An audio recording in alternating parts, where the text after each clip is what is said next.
ओम नमः शिवाय। प्रभु जी, आज की कथा है महाभारत श्रृंखला में आदि पर्व एपिसोड 5। अभी तक आपने सुना गरुड़ जी का अमृत लेकर आना और अपनी माता वीनता को दासी भाव से मुक्त कराना। अब कथा आगे।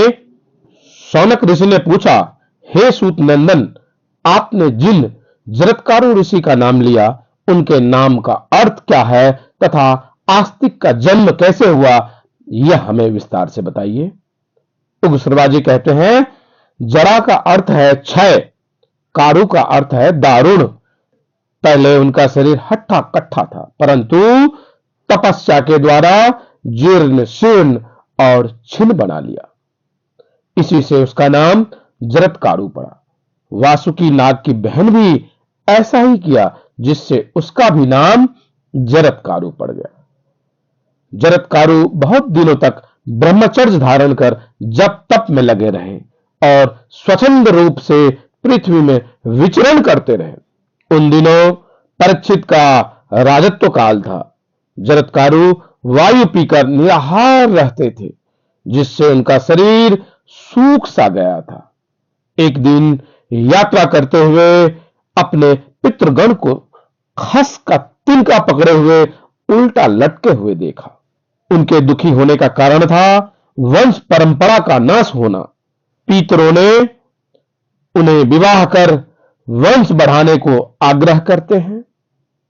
तब जरत्कारु भी कहते हैं, मेरे नाम की कोई कन्या हमें भीख में मिल जाए और जिसका खर्च भी हमें नहीं उठाना पड़े तो मैं विवाह करूंगा।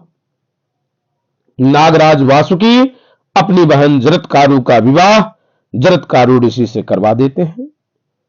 समय के साथ जरत्कारु की पत्नी गर्भवती होती है।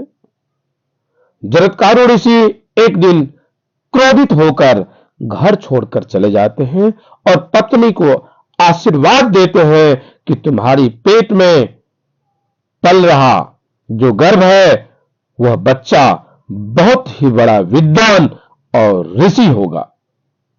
समय आने पर वासुकी की बहन जरत्कारु के गर्भ से एक दिव्य कुमार का जन्म हुआ। वह गर्भ में था, तभी पिता ने अस्ति है पद का उच्चारण किया था, इसलिए उसका नाम आस्तिक पड़ा। प्रभु जी, आज की कथा यहीं विश्राम देते हैं। आगे की कथा होगी राजा परीक्षित की मृत्यु का कारण।